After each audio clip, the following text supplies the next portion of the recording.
Hi and welcome to another episode of the Getting Things Done podcast from Vital Learning. I am Morten Røvik as always, and with me as always I have my good friend and colleague Lars Rothschild Henriksen. Привет, Lars. Привет, Morten. Good to see you as always, and as always good to be with our listeners and viewers out there. We always start off with a quick reminder of the purpose of this podcast, which is to help you learn GTD or become even better GTDers. If you're new to GTD, we always recommend you go back and listen to episodes 1 through 6 to get an introduction to the basics of GTD, the 5 steps. Today's episode number is number 91 of the podcast, and today's episode is an interview episode. It is. I have had a chat with Martin Haagen, who's a GTD trainer in Sweden. He's going to tell us about his family life, his YouTube channel for going out and about in the world, and he is also going to talk to us about Salesforce and getting things done there, and which other tools he used for getting things done. So I think without further ado, we'll just roll the episode. Do you agree? Yes, let's go. Okay. And now, our special guest. I have the great pleasure to talk to today with Martin Haagen from Sweden. He's a GTD trainer, and he will tell us a little bit more about who he is. And I just want to welcome you, Martin, to our podcast. Hey, Morten, thank you. It's a pleasure to be here. So Martin, for those who don't know who you are and what you do, could you just give us a brief synopsis of just that? Absolutely. So the short answer is I'm you, or Lars, in Sweden. So I'm actually representing Vital Learning in Sweden. So that's the short one. But yeah, exactly. I think the more interesting response to that question could be I'm a fellow GTDer. I've been using GTD for a long time, and GTD really changed my life, and that's why I'm here. That's why I'm in the community nowadays. Mm-hmm. I actually was thinking back on this earlier today, this morning, when I started to work with getting things done, and it must have been 2008. So it's a while back, because it was around the time when the iPhone came out. That's kind of the marker I have in my mind for getting things done. Good. Yeah. And what kept you going? Why didn't you just give up? A lot of people just give up after a while. I think it's because it was such a big change for me.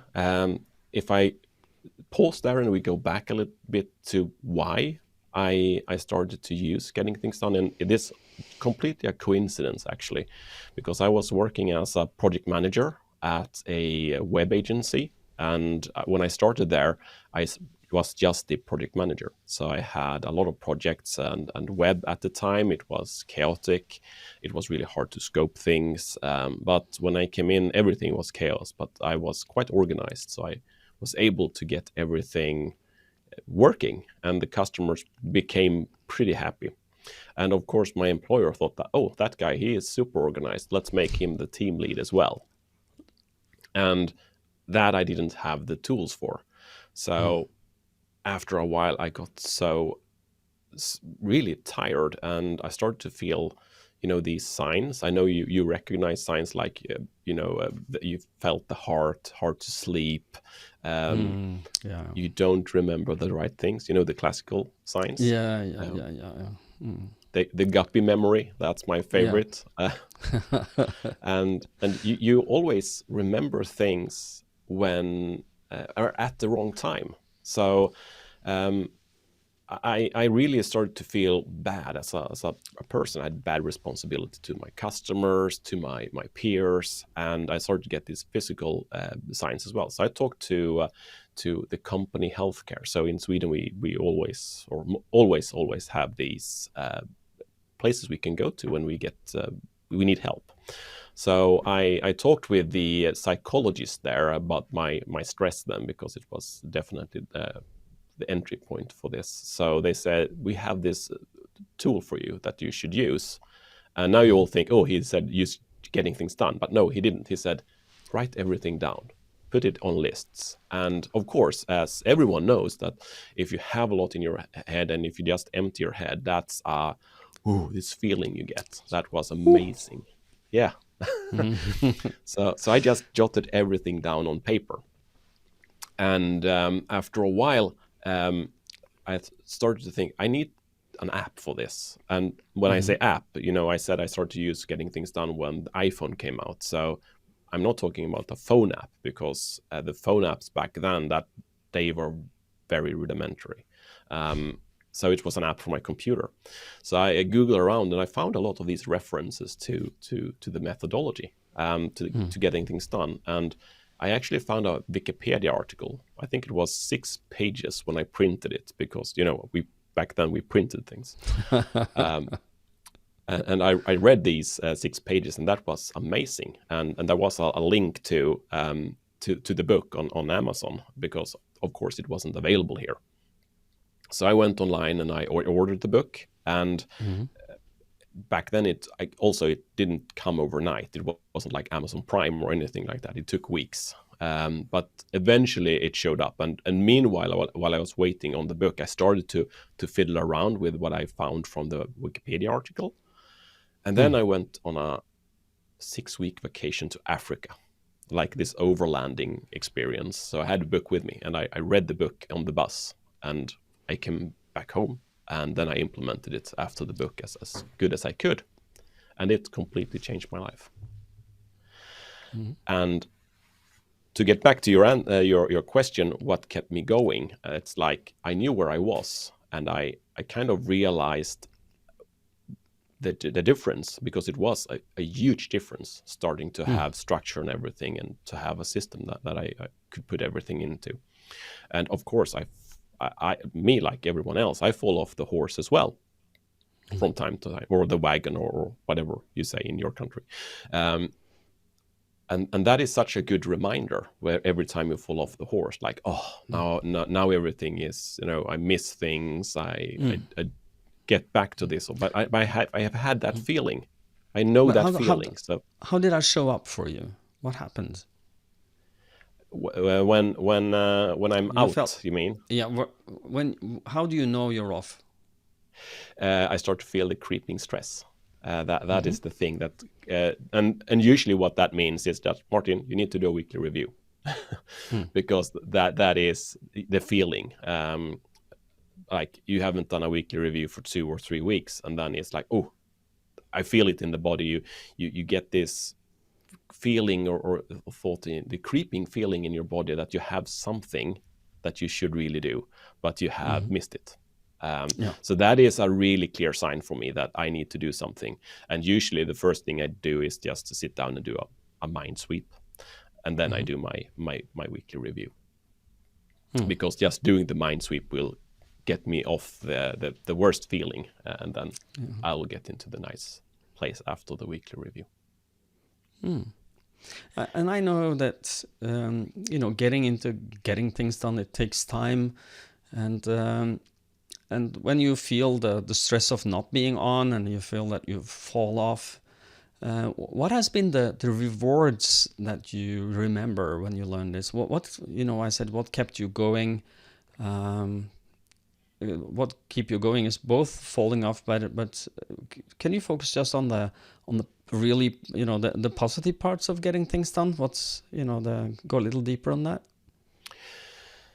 I mean, the positive part is that you actually can focus on the right things. I think that is, for me at least, the important thing.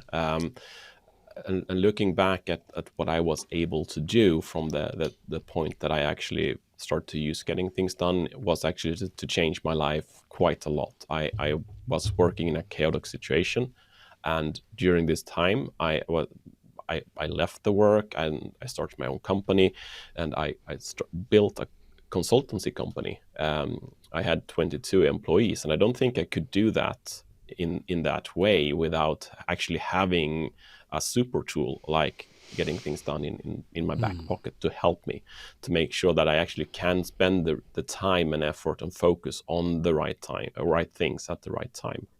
So and it gives you the peace of mind. And I mean, there's a classic saying that I think it's David Allen that said it, that I mean, you can only be feel confident about what you're doing when you know what you're not doing, and I think that is such a powerful thing.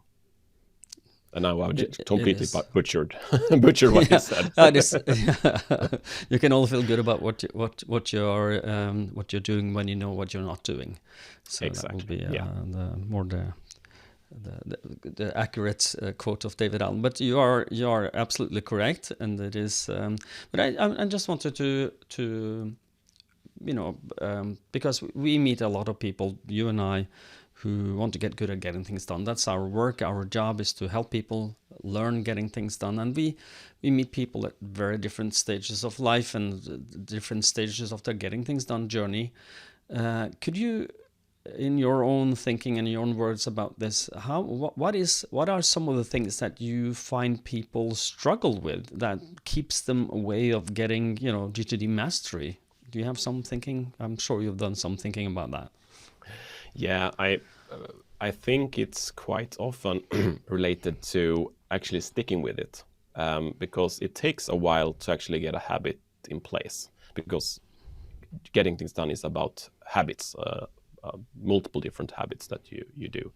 So I think you need to get it to stick, and when you has gotten it to stick, it's a lot easier. And I'm often focusing on these habits to actually start getting things out of your head. Okay, how can you do that? And then clarify things before you put them to a to-do list or into your getting things done system.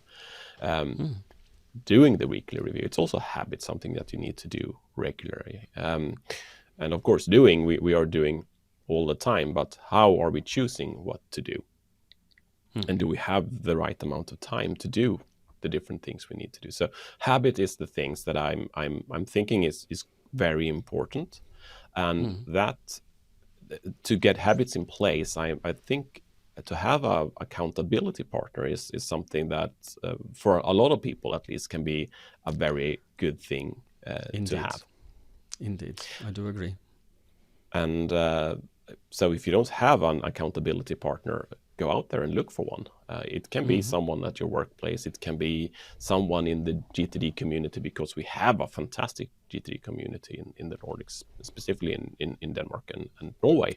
And I mean, even if you're not from Denmark or Norway, you can always put your nose into these places and find an accountability partner. I know that there is people that has accountability partners over the borders, so to say. They have.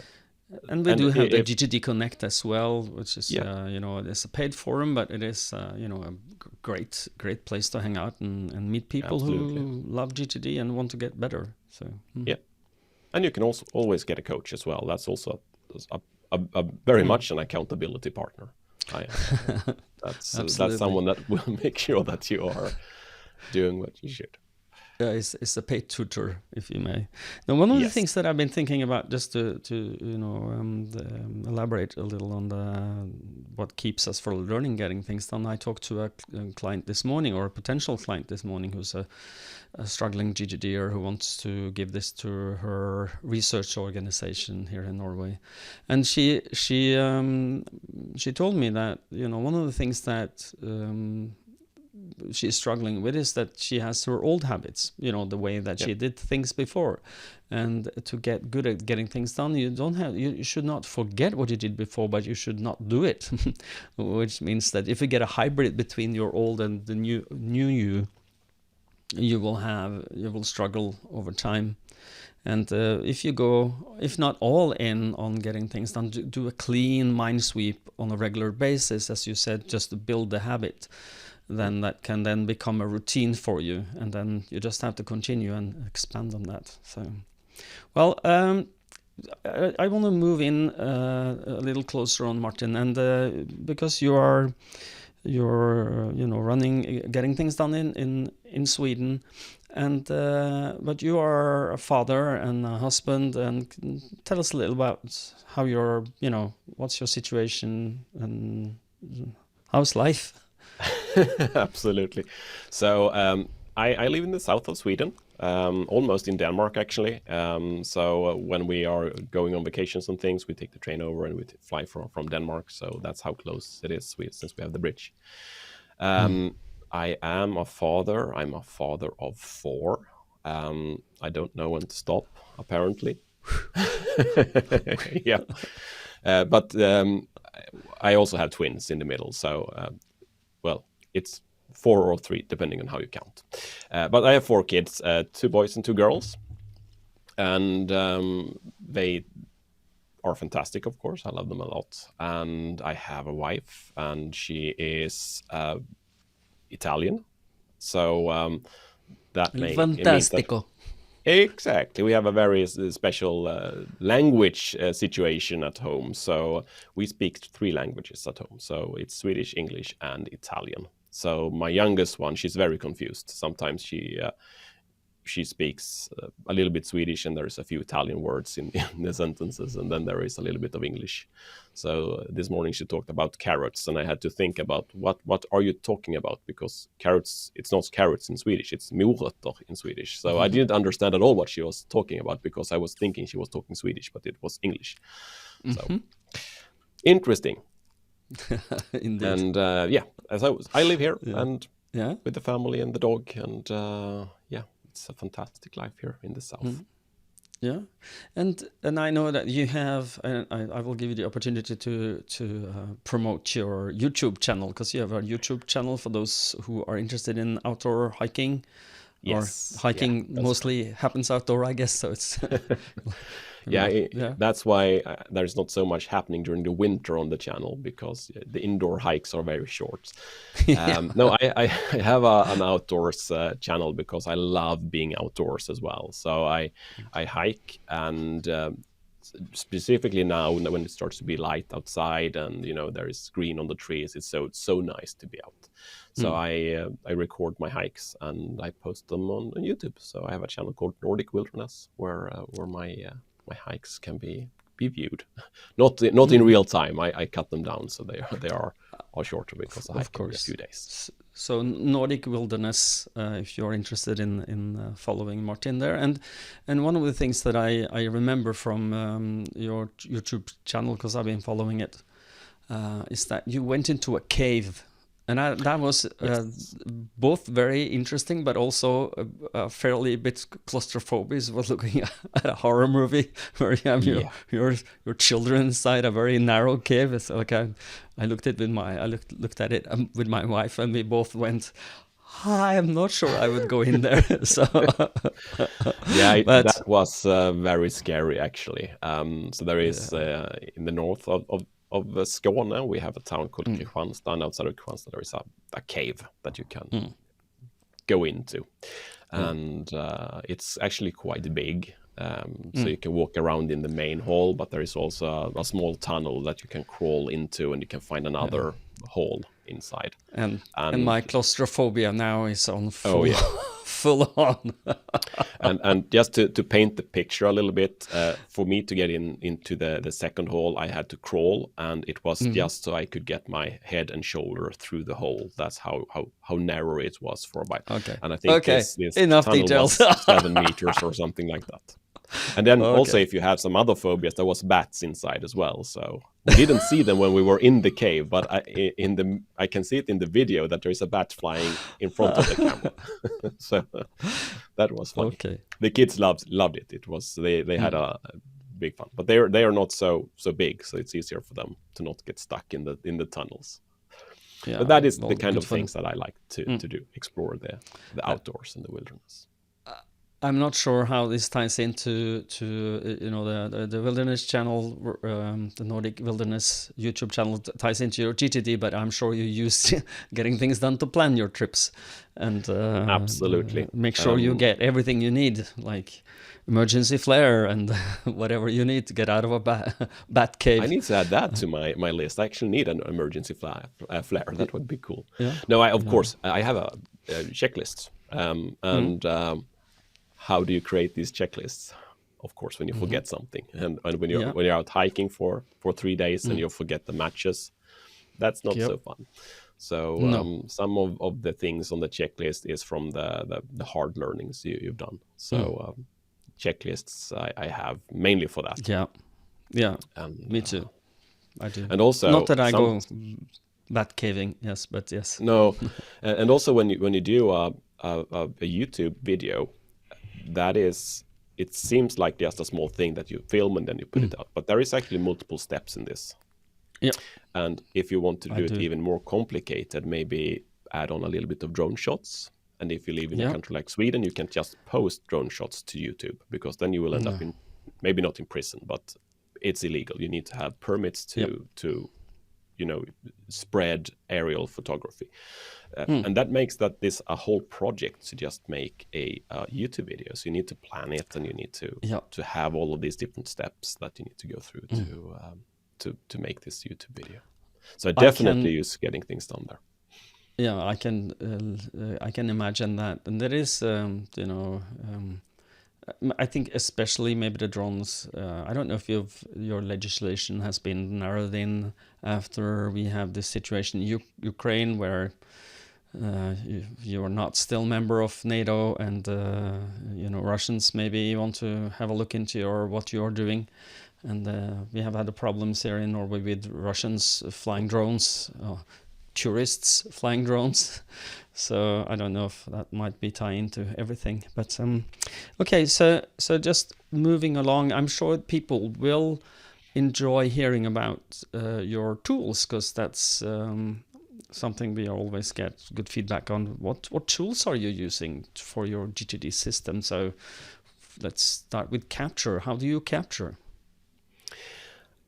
I have one system that I use that is kind of the core for my getting things done system, and that is OmniFocus today. I've been using a lot of tools in the past, but OmniFocus is the core today, because I'm mainly on the Mac ecosystem.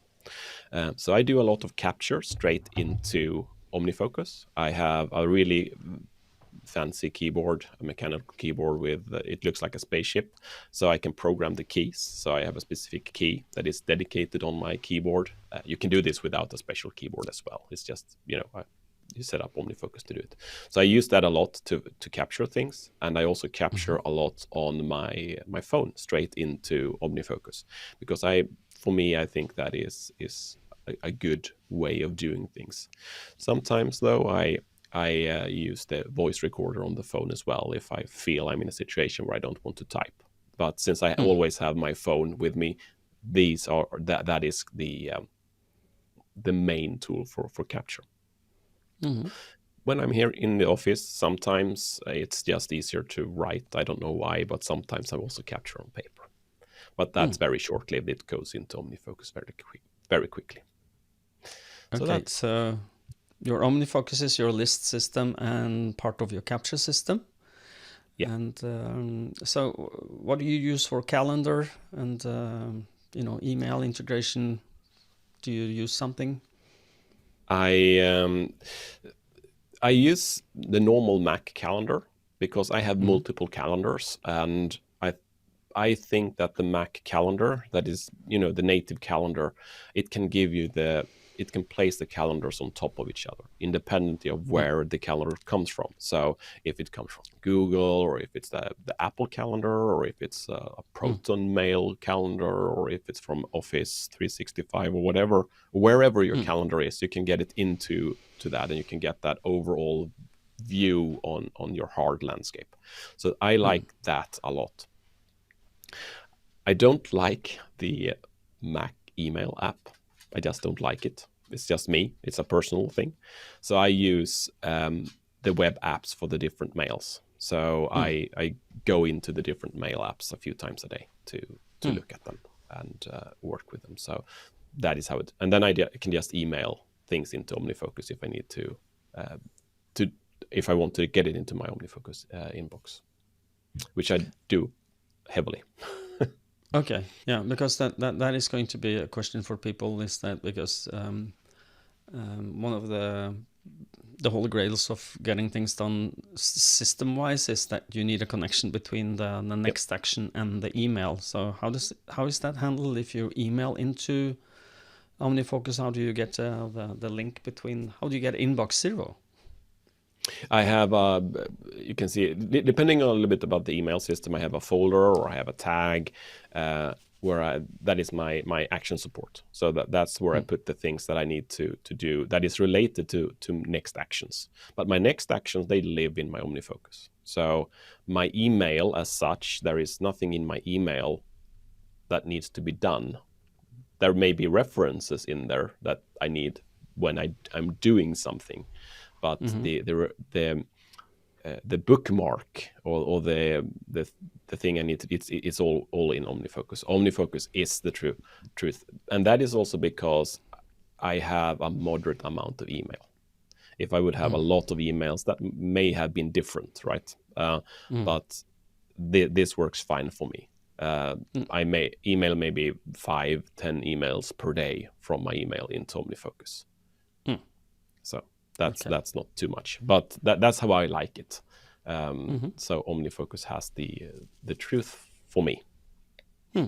But I can also say that I have tried a lot of things because I'm one of these people that loves tools, shiny things, building automations. I know. So I have had different things before, but the last, I think 6 months, the last year maybe, I'm kind of going to make things more simple. I had so simplify the structures because that reduces drag for me when I use the system. It's I mean, to have an advanced and complex system with a lot of automation, that may be very good and that may help you a lot, but sometimes you need to think about, okay, how do I kick off this automation? What do I need to do to be able to use this automation? And that may be providing drag or resistance to using the tool. So I've gone down the routes. For me right now, it's simplicity and keep it bare bones as far as I can. Yeah. So remove if I can remove something, I try to do it. That is always a good idea if you're a GTDer, to remove anything that you can that you don't need, or that you might think you don't need. So to just remove every friction point you can. We have been talking about this before we started it in the pre-show, that we should talk a little bit about Salesforce, because you have a background in Salesforce. How did you get into Salesforce? Oh, I've been doing Salesforce as long as I've been doing getting things done, actually, or almost as long as I've been using getting things done. So I was the product owner for Salesforce at a company, and then the consultancy company that I started with the 22 employees that I mentioned before, that was a Salesforce consultancy. So I was working with that for many years. So that's essentially how I got into it, and it was more. This was just like everything else, a coincidence that it was Salesforce and nothing else. And now maybe you sit here and listening to this podcast and you think, Salesforce, what is that? It's a CRM system from the beginning, but nowadays it's more of a platform, so you can do a lot of things on it. But the CRM part is still a big one. So if you're in sales, you probably know it, but if you're not in sales, you may not have heard too much about Salesforce in the past. And a CRM is a customer relationship management software. Yeah. So it is a way to. It's like an Outlook on steroids, if you may. Yeah. It started out as not Salesforce as such, but CRM system started out as like a Rolodex, essentially, a list of business cards, and then it's been added on with functionality like opportunity management, lead management, all this stuff that you may need as a salesperson. But one thing that can be interesting for a GTD is that there is also a task system built into Salesforce, right? So normally how that's being used in Salesforce is that you can say that in 2 weeks I'm going to call this person, or I'm going to email this person, or I need to follow up on this opportunity, or you need to do something. And those tasks are not too complex. I mean, you can write a subject line, you can tie it to a person or a thing, a who and a what, essentially. and you can put some dates and if it's recurring and those kind of things to a task. But that is essentially what you can do, and that's essentially what it's been for the last 10 years. It hasn't changed too much in Salesforce. Yeah, but you have an idea, don't you?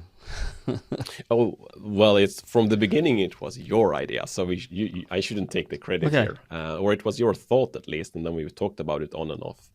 And that is, of course, since I have this background as a Salesforce person, it could be interesting to see, okay, or explore what we could do on the Salesforce platform using the platform and GTD together. Can we use GTD on the Salesforce platform?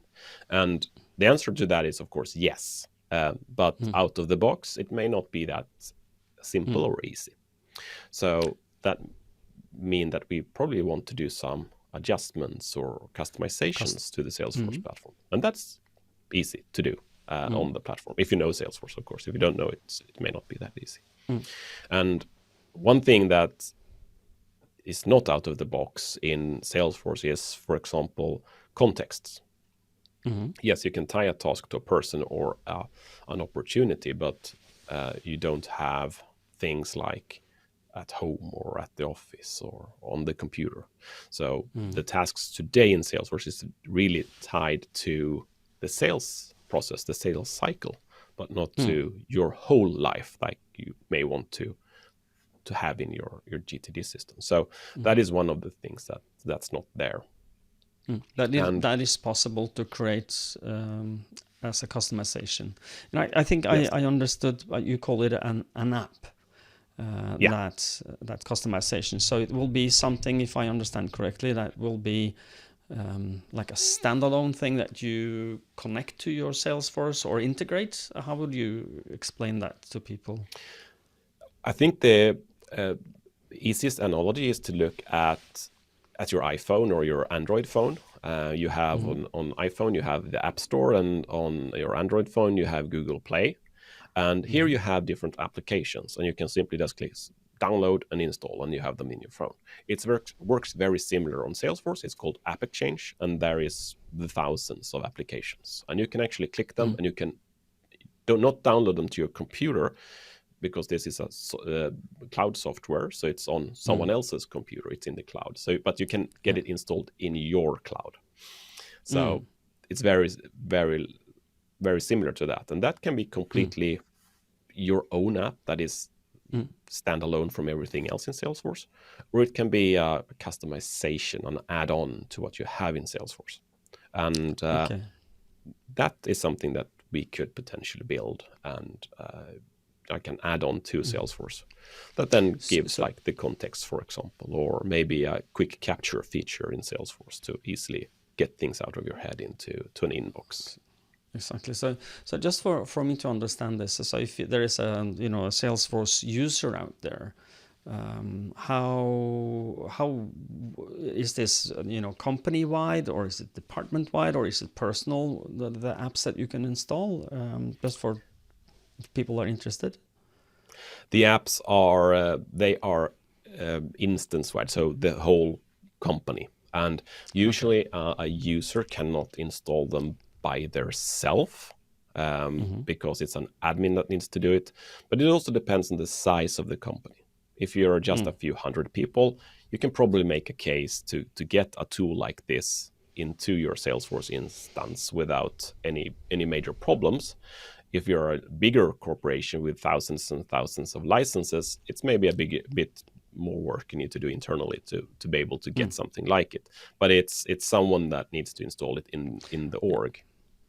So it's an organizational company, organizational/company decision, like IT policy, that has to say, yes, we want to give this opportunity to people. So, no, because one of the reasons that, or maybe the main reasons why we are talking about this, is because we've been talking about before, is there any interest for this, and is it should we create something like this, and would it be would you as a GTDer using Salesforce would be interested in this this app, and just to get an idea if there's a demand for this out there.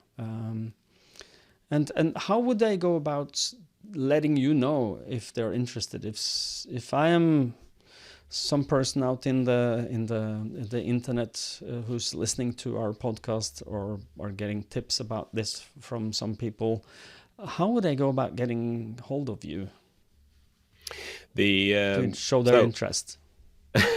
So what we will make, or what I will make available, is a short survey, a few questions, and that I'm going to ask Morten and Lars to put into the show notes, of course. And it's going to be like a Google form where you can say, yes, this is interesting, and also provide a little bit. I will have some other questions in there as well. And the foremost and most important question is, of course, is this something that would be interesting to you? And then if you can't answer all the other questions, I think that is fine. The base interest is the most important question. But there is going to be a short survey with a few questions that's going to help us to see if there is interest for. And I guess you're not committing to anything but showing your interest in this, and that you will, Exactly. Yeah. And I'm not even sure I'm going to ask for who you are yet, because that's it can be completely anonymous. At this point. I don't know. It could be. I don't know. This is just for the convenience of things, that you might make an optional email field, so that if it ever happens, you can get an email. Absolutely. Martin makes this. Yeah, that might be a good idea. But okay, so we will put that in the show notes, and that link to that form. So if you're interested in this app in Salesforce, and see if Martin is going to create one. We are, our time and life is not infinite, and we will like to make sure that if we are dedicating, not Lars, but Martin is dedicating some time for this, it should be something that people need and people want. So we're not going to create something, or he's not going to create something nobody's going to use. So, okay. Absolutely. Good. So, any thoughts on wrapping up? I know you are not going, I think, to the GTD Summer Camp this year. Is that correct? No, as with the complicated family situation with a lot of nationalities, it clashed with some Italy interests this year, unfortunately. You are going to Italy, yeah. I'm gonna eat some pasta. Some pasta. Drink some wine with my parents-in-law. That sounds great. Okay, but no, I was thinking if you were going, maybe some people from the different countries could meet you there but next year, hopefully, you will be there. Yeah, let's hope for that. Okay. I'm going to ask you just one quick question at the end. Maybe you can do as elaborate as you want, or as short as you want. You are a father, and I know there is a lot of fathers and parents out there listening to us. If you are new to GTD, what would you tell someone who's new to GTD about the benefits you get as a father for knowing this methodology? What would you say to them? So I have many kids, as I said. I have 4 kids. That means it's 4 different people, 4 different lives, 4 different people with different interests. And it's not only the complexity of me, and it's not the complexity of me and my wife, it's also what they want. So the landscape gets so big, and maybe you need to help them, support them in different ways. You need to do things for them, because as a GTDer, I see my kids as areas of focus. So I could see them as projects as well, maybe, because at some point they will move out, hopefully. But for now, they are areas and of interest. focus. Yes. Yes. So. I want to keep the relationship I have with my kids at a certain level. And to keep my relationship with my kids at that level, I need to do different things. I need to do things with them. I need to do things for them, and so on. And so every time I do my weekly review, just to be a little bit practical, I see their names and I think a little bit about, okay, the relationship I have with them, is that where it should be, or is that something I need to do? And also everything around them. So I have that pause in the week where I actually can sit down and think a little bit about each and one of them. So I can handle that relationship, because that is what it is for me, at least. And there is, of course, a lot more to being a parent, but the relationship is in, if you have a good relationship with your kids, they are people, human beings as well. So they are, aren't they? So would you? I know a lot of people who says that GTD makes them a better parent. Would you agree to that? Probably. I mean, it makes you at least a less confused parent. More present one, maybe. A more present, yes. Yeah, I think that is the best description. It makes you more present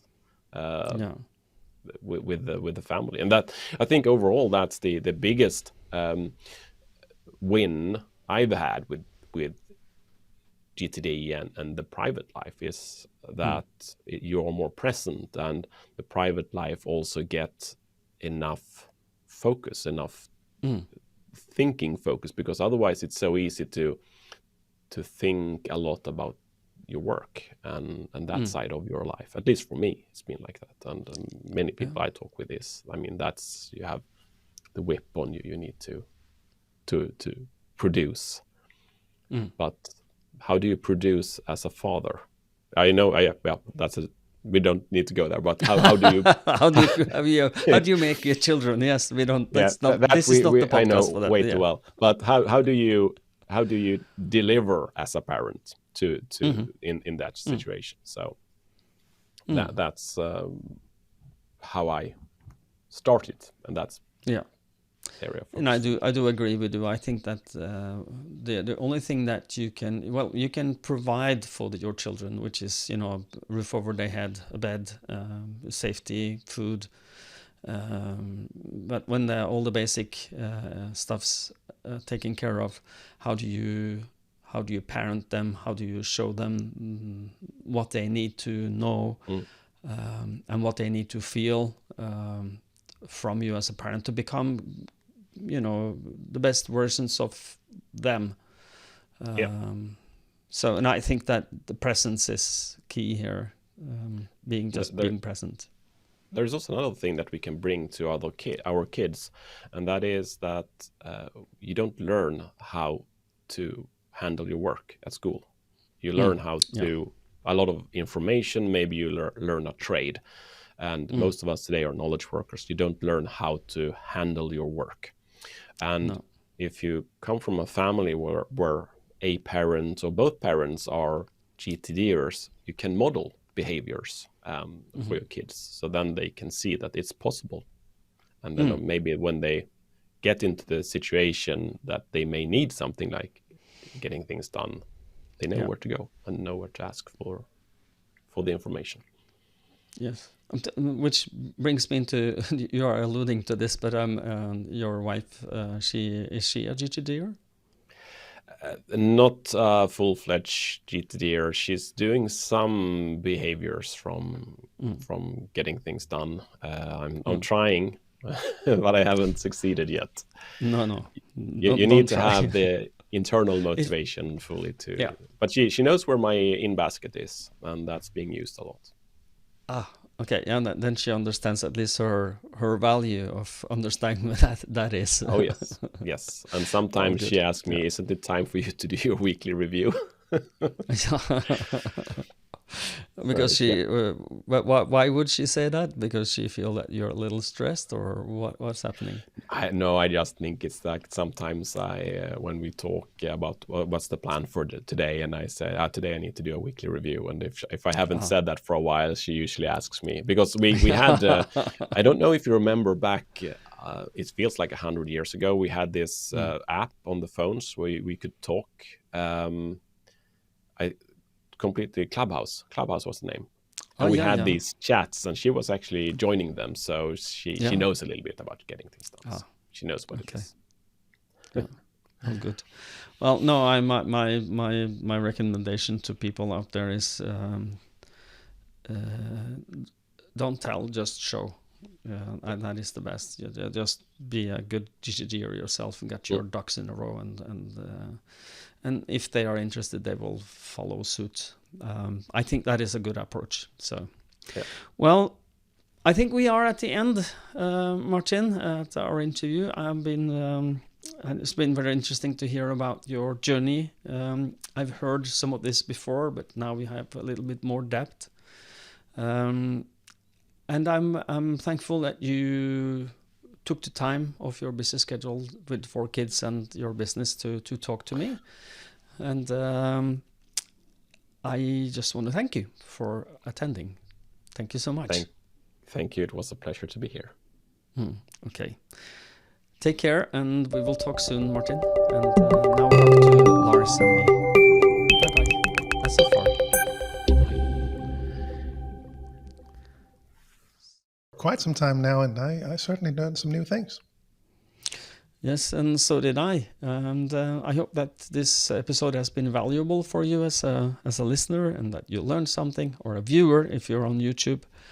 I hope that it gave you some value. And I remind you that there is going to be a link in the show note. There is a link in the show notes that you can click if you're interested in showing some interest of Martin's idea, or mine and Martin's idea about Salesforce and getting things done, an app for your Salesforce there. So please do that. Lars, will you take us out? Happy to. And we always wrap up these episodes with a quick reminder for you to head on over to vitallearning.eu, have a look around. You'll learn more about the different methodologies that we teach, getting things done, crucial conversations for mastering dialogue, and more. And you'll find links to the country websites. You can book meetings with us, whatever helps. You'll find all of the information there. If you're outside the Nordics, head on over to cruciallearning.com to find your local partners. And we always also just give you a quick reminder about the GTD Summer Camp coming up June 17 to 18.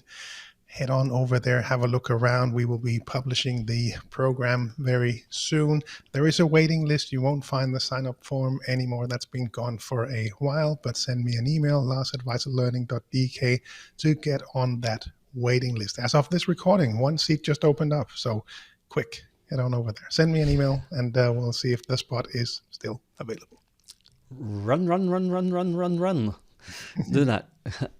It's going to be a blast. I'm looking really forward to it, just to hang out with other people who care about getting things done, and learn more and deepen your getting things done knowledge, and be more present in your life. And as always, I remind you of the fact that you can subscribe and like, which is always something we like. So please subscribe and like in your podcast app and in YouTube. If you can, give us a rating if you want to do that, just to tell us that you appreciate the episodes, and that you want to help us spread it to other people. It helps. If you'll like an episode on YouTube, or subscribe to it, it tells the algorithms of YouTube that, hey, maybe we should bump this up a little. We appreciate that, and if you do the same with your podcast in your podcast app to rate us, it also helps visibility. So if you want to pay us back a little for we make good content for you, please do that. So that was my little sales pitch of today, and until next time, people, stay safe and stay productive. Bye-bye. Bye-bye.